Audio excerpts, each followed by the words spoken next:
uburyo bungana iki kugira ngo nkore kimwe cyangwa nkore ikindi, ariko ukaba ufite ibintu bibiri gusa, kuvuga ngo either ndabihunga nigendere nkiza amagara yanjye, kuko hari ababikoze barahunga barigendera babivamo, n'ubu barakiruka ntibaragaruka. Ibyo babikora. Ikindi ni ukuvuga ngo oya, ntabwo ndi bugenze ibyo narwaniraga n'ubundi, ni ukuri kwanjye, ngomba kubikomeza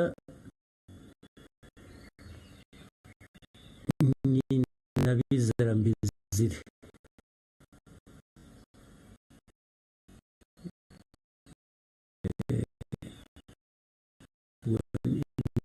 Ibintu bibiri rero, yezo urahunga cyangwa urasigara uhangane n'ikibazo. Ibi byo guhangana n'ikibazo byari mu bantu benshi, nicyo cyiza cyabyo, byari mu banyarwanda benshi.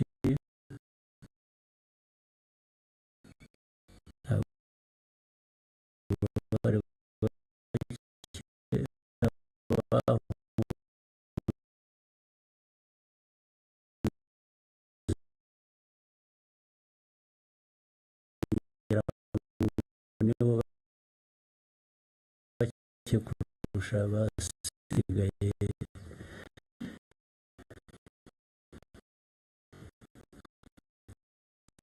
bahanganye n'ibibazo.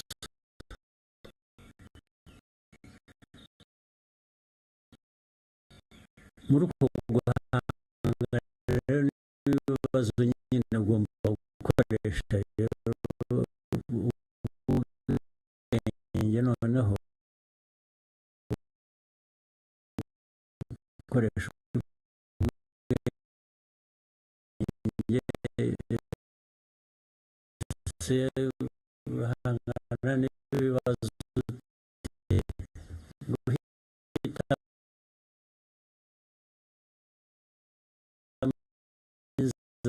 bahangana nabyo nayo, noneho niho hazira gukoresha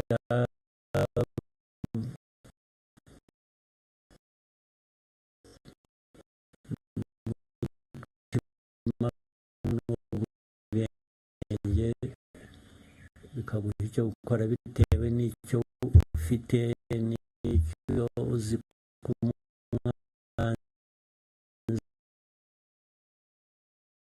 n'uburyo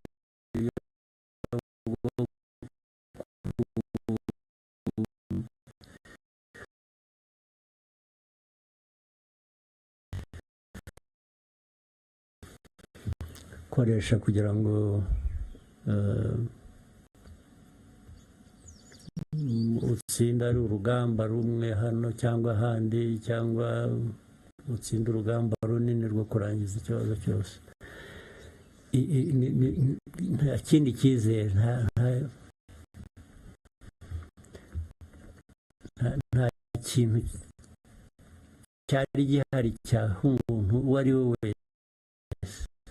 Yewe n'abatsinzwe banza batari bazi ko bazatsindwa, babaga bazi ko ni leta, bafite ibyangombwa byose, bumvaga bari aho. Twebwe bitaga inyenzi, bazatunyura hejuru gusa bakagenda. Natwe kubera aho twavaga nuko twari tumeze n'ubushobozi butari buhagije twari dufite, usibye uwo mutima wo gukora ibyo ushaka gukora, warabikoraga, ariko nta garanti, nta kintu cyakwemezaga ngo ibyo urwanira uzabigeraho. ariko bagomba kurwana anyway kuko nicyo wahisemo kandi niyo inzira yari iri imbere yawe warebaga wakoresha gusa. So ntazagire ukubeshya ngo ibyo twita intsinzi ngo barayirebaga.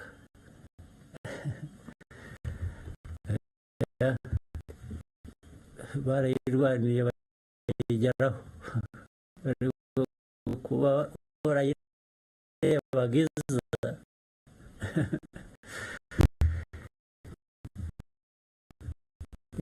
ibyo bizavugwa n'utari uhari. Urakoze cyane.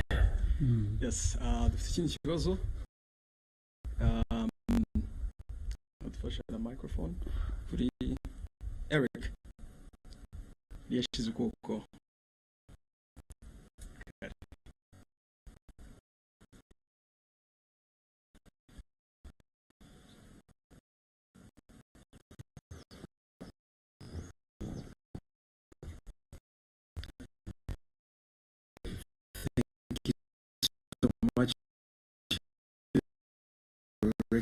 Excellency, my name is Eric. We just had a great visit of the site that was your military base, and it was a great visit. And then I went on to revisit one of the oldest video, but the famous one, where you were addressing your force, I think back in 1990. You told them in Swahili, we called jeshi hili litakuwa msingi wa mabadiliko, and then you went on to tell them sasa ndio maana matendo yetu yanapaswa kuwa tofauti na yale ya wale tunapigana nao. For me, these were super great values of RPA. So my question is, how could you envision unity and integrity knowing you were not even allowed in your country, even coming to visit your friends and family, you could sneak in? And then we also had that, not here, I think I will need to fact check this, that some of the Habyarimana forces that were wounded during war, some of them were treated here. And then where did these values come from, and how do they remain the foundational values of RPF today? Thank you so much. Yeah, societies, anywhere, or people, whatever, have values, certain beliefs, what they think is the right thing to believe in. And then, so Rwandans have values, there's no question about it. In fact,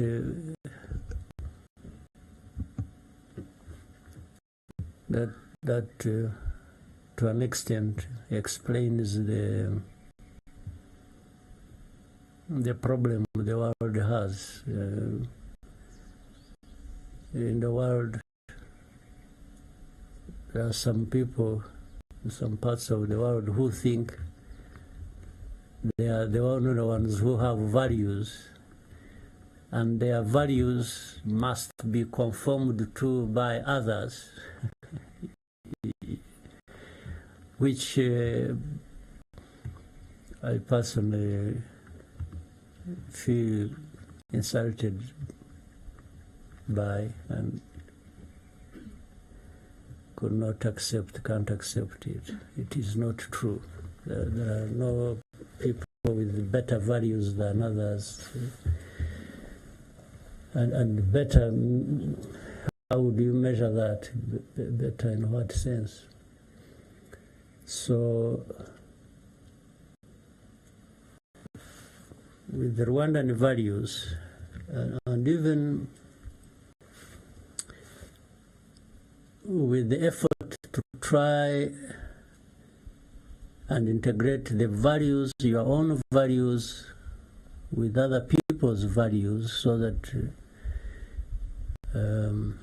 it is broadened, or you look at it in a global context the way it should be.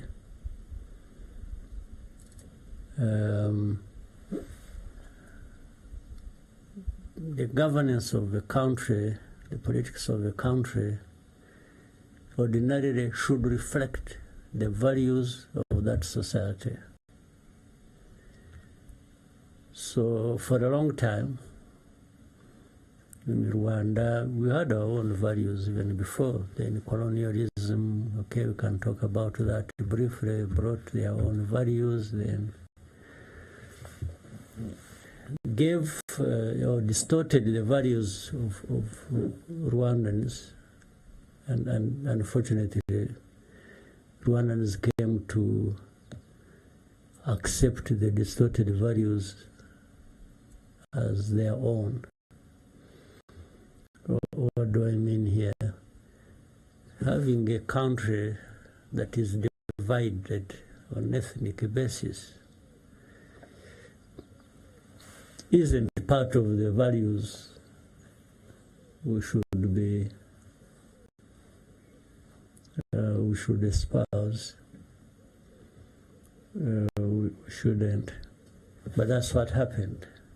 So the RPF, the origin of it, much as it is problems that had happened to some Rwandans, not only those living in the country, but especially those outside as refugees.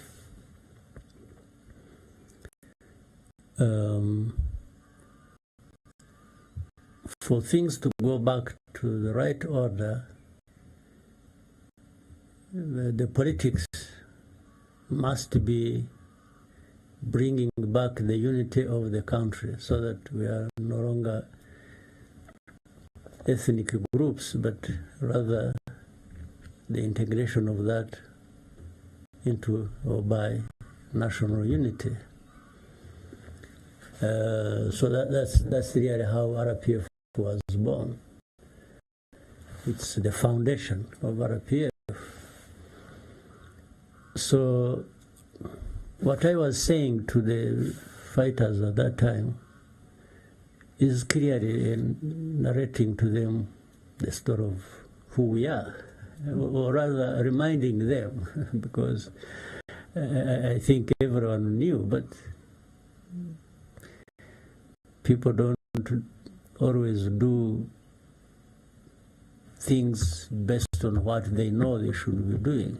So I was just reminding them, or I was telling them that this struggle has a meaning. It's not just fighting and you kill, they kill, and and you take over. Even if you take over an authority, or you are into government, you are there. You should be there for a purpose. It's not just taking over. It's there for a purpose. So that's what I was, and I knew that, of course, even as now it still is, even the RDF that transitioned from the RPA into the current defense force we have, is the center, the center of gravity of what we are doing in the country, or the country, what it is, whether it is security, stability, socio-economic development, and so on and so forth. That message, and which they all understood, still plays part in what we are doing today, or who we are today, or what we want to be in the future.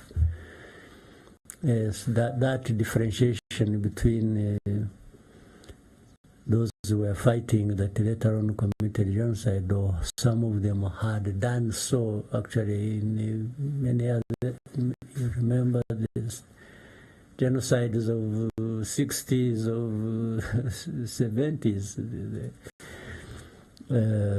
So I was saying we are there, we are fighting for a cause that will change all that and create Rwanda to be what it should be.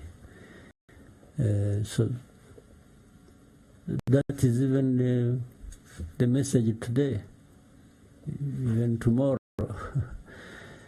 Well, if we can fail to achieve it, but it remains, it stays the message. It is what should be driving us. Even politics we are doing, even the elections we are preparing for tomorrow, and the campaign is here running up and down. I'm not running up and down for nothing. I'm running up and down for that message. To present it and put it where it belongs and give it the results it should have. Thank you very much, Mr. President. More questions? Joel?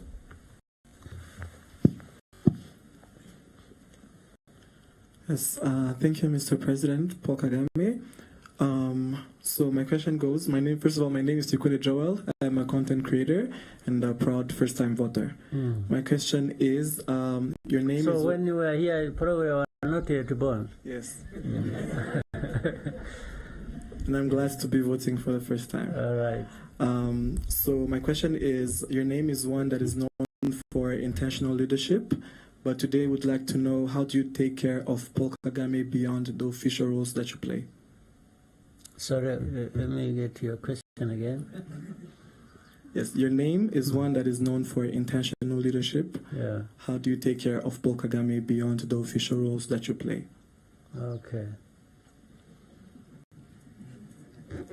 Let me tell you just off, this place where we are, actually, let me tell you something. I don't know if it is necessary. When I was at the Command and General Staff College in the US, I went it is going to turn out to be a long story maybe, but you know how I went there also? First, it was not me supposed to be going for that course. I was supposed to be going for a course somewhere else.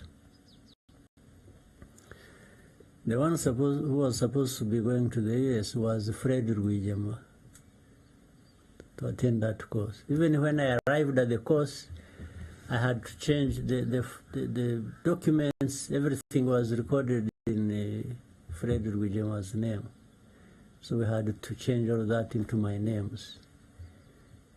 But what happened, maybe I'm sure many of you don't know. When we started organizing in Uganda to actually do what the Ugandans got to know about it, we were doing it discreetly. And even encouraging Rwandans to join the army and inviting some from different other parts of the world to come and join and be with us. And because that time it was easy to join the army in Uganda, they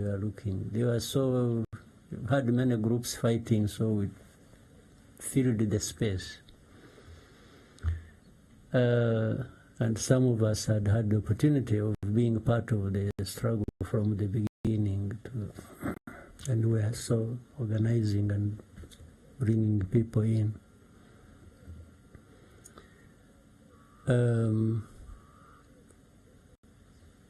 So the Ugandan system wanted to disorganize us so that we don't remain planning and doing what we wanted to do. So they wanted to send the top 3 of us, no, 4, scatter us outside Uganda to go and attend courses while we, in the meantime, we get disorganized. So Fred Rwigema was supposed to go to the US. I was supposed to go to Nigeria. Bunyenyezi, you have heard of Bunyenyezi. Chris Bunyenyezi was supposed to be sent to some other place. Bayingana was supposed to be sent to Russia. So when we got to know about it, I talked with Fred. And I told him, I'm the one who insisted and encouraged him not to actually go anywhere, because that will just mess all of us up. He was our leader. Then he said, if you go, that means postponing it for another 5 years or something. So we agreed.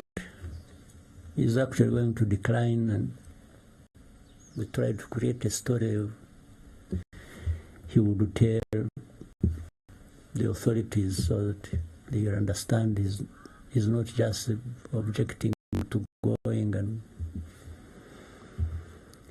so he went back to the authorities, told them, and of course there was a bit of trouble. It was not well received. So I think the one who was told that he's not going and so on and so forth must have connected and said, you see, these people are up to something. Then they said, okay, since you are rejecting it, then Kagame must go. So it was going to be either him or me, so that still they maintained that thing they wanted to.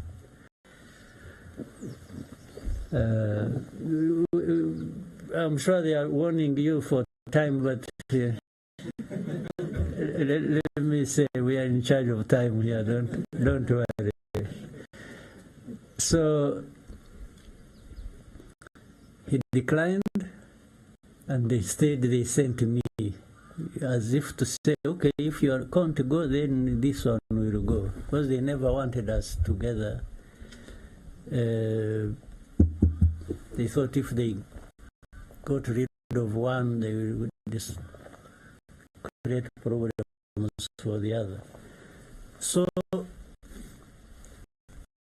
then they called me up and said, so you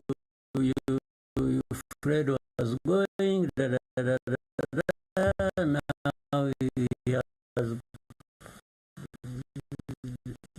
problems, he's not going, so you should be the one to go. He said, I have no problem. So I went back and told Fred, I said, you see, now they think they have known our plans. So if I decline, they may actually put us in jail, both of us. So to survive this and continue our plans, you stay and do what you have been trying to do. And for me, I will go. But when things start, I'll anyway find my way back easily. I don't need any permission from anybody. So that's what happened.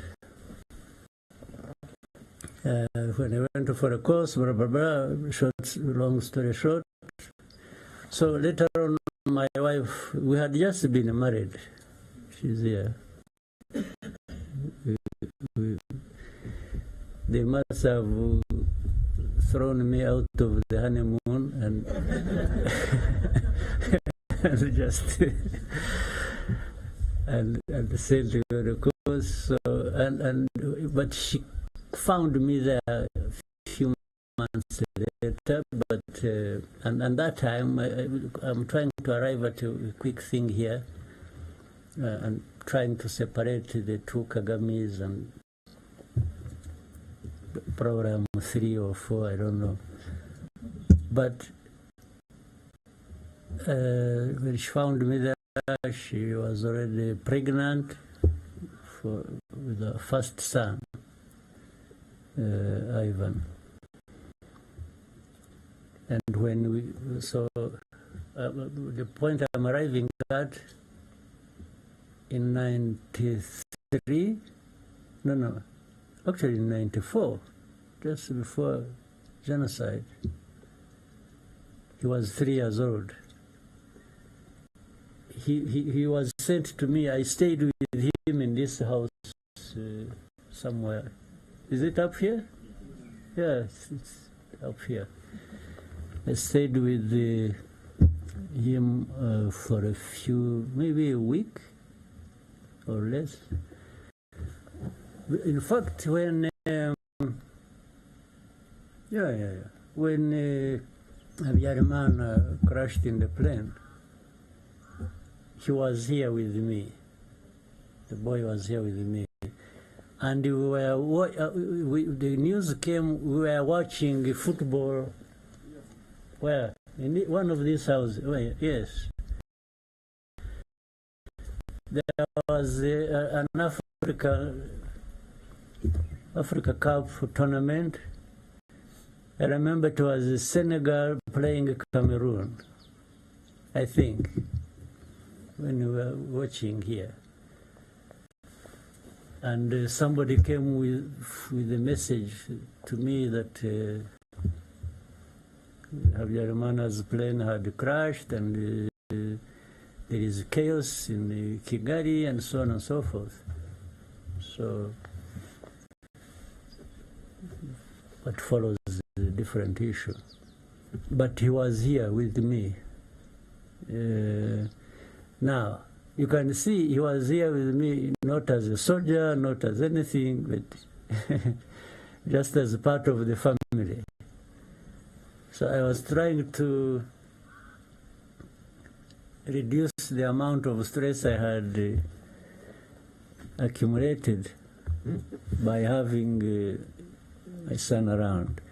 Something else funny that happened when, of course, as I said, he was here when the chaos started. In fact, I left him here and went with the forces that were going to Miove. That was Miove.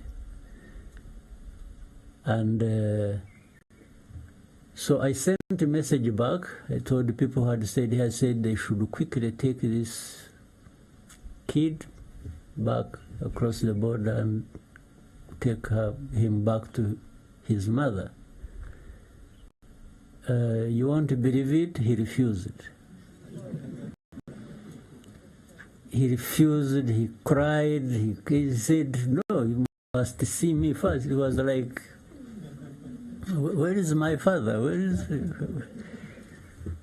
He refused that day, and the next day we were very busy out there. So I had to drive and walk back that, like on the second day, to come and convince him to go. Yeah, so I told the commanders I was with, where the forces were, that they give me just a few moments. I first go and solve a personal problem. So I had to come back. Actually, at that time it was very dangerous because there was still some forces in between, and we had. At night I tried to drive. I had a Land Rover. I tried to drive, but we were using indicators. You couldn't put on lights because we didn't have.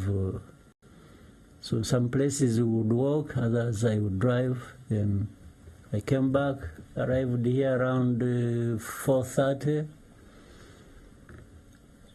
in the morning, and stayed up until he was sleeping until he woke up. And so I told him, you know, your mother wants you, you have to go. It seems he was happy where he was staying. He wasn't. So I had to convince him. I literally forced him, gave them somebody who took him to the border, and then I went back immediately. I didn't even rest time. I had to go back and in the forces. So I'm just trying to bring in the official me and the personal me. I thought maybe there wouldn't be a better place or thing to explain it than that story. So we had to keep one part is family, another part is work, and another part I don't know what it is. Yeah. Thank you very much, Mr. President. With your permission, we'll take 2 last questions. Okay. Yes. Maybe with a bonus of 3, if they could make it short, then. Yes. Lionel, please, can you help us with the microphone? Thank you, Mr. President. My name is Lionel Nditebirie. I work at the Pan-African Review. 30 years ago, you were already the target of criticism coming from beyond the borders of Rwanda. From When 30 years ago? Yeah. I'm still taking the criticism even now. Yes, that was my question. Like, what was it then, and what is it now that is driving that criticism, and what can the new generation of Rwanda learn from the way you handled it? Well, it's hard to tell, but also not. I shouldn't exaggerate. It isn't too difficult. Is there anybody in the world who would not be criticized, or who is not criticized at one time or another? I don't think, and it depends on the interests, or even the views of those who are criticizing you, about you, their views, their whatever interests, or if you. But it also means you are actually somebody. If you have to be criticized, somebody who is nobody want to be criticized because they're criticizing you for something that in one way they associate with, but would want it different. That is one possibility. The other is what either you are thinking, or your actions, or your are a danger to them. In other words, it's like they deprive them of something. For example, if we two of us, I'm telling you, say, you know what, let's do this. Or you are telling me, let's do this, so that we are not dependent on the other one. And the other one actually wants you to be dependent on them. They will not be happy that you are trying to be independent. So they will attack you for wanting to be independent, because they don't want you to be independent from them. And there are many tactics, there are many ways of doing that. They may not tell you directly that, because it looks ridiculous that they are attacking you for wanting to be independent. So they just find ways of creating a bad name for you so that works against you. And it's not seen that they are the ones working against you. What is working against you is what they have created about you, the image. They make it look happen like that, and absolves them the responsibility of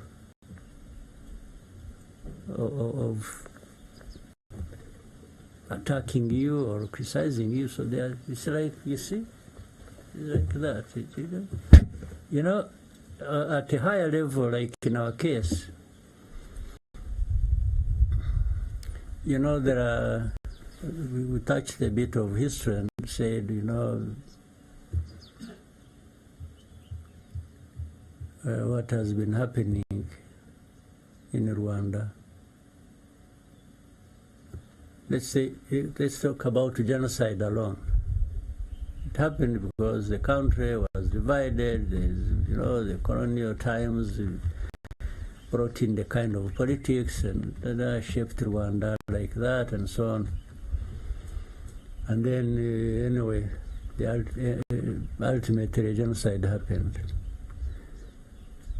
So when you tell the story, actually the way it was, from colonialism and then up to the time of genocide, those who are responsible for the colonial times don't like it. And when you say they are associated with the genocide or the cause of it, they are not happy with you. Now, simple thing, for example, one of the things they do, and a simple one, they want to keep attacking you like you are a violator of human rights, you know, no freedoms, no democracy, blah, blah, blah, blah. By doing that, it's like they are saying, you see, what happened in Rwanda actually is not anything to do with the outside. Rwandans have been killing each other. You see, the genocide was this, killing this. So, and then they turn, that's the story of turning the victim into a perpetrator. You have seen how many times they are out there saying, accusing RDF, accusing Rwanda, you know, the security. I was reading something the other day saying, you know, you have seen this consortium of journalists, what they are saying, that Rwanda has spies all over the world, killing their opponents, you know, everywhere, in the whole world. So it's like they keep saying this about Rwanda. Rwanda is just a bunch of killers, you know. Not only that, they killed each other, now they are killing opponents. Now, you see, that when you get lost in that story, there is no outside blame. The outside blame disappears. Even the UN that was here that did nothing to stop genocide, or the whole world that watched and did nothing about genocide, ends up being absorbed. It's now Rwanda. It's Rwanda, the victims, the perpetrators, they change positions. It's the outside world. Well, even journalists who were busy actually orchestrating genocide and supporting genociders, and they are the ones now who are spinning this story like those ones. Yes, because of their interest, their association, the way they want to shape the story of Rwanda, the narrative of Rwanda, the way they want. You see? So now, if you are weak, if Rwanda is weak, it's going to succumb to, and even be apologetic, and or they shape it the way they want. They promote people, and you can see when they are saying, these people like the Ingabires, like somebody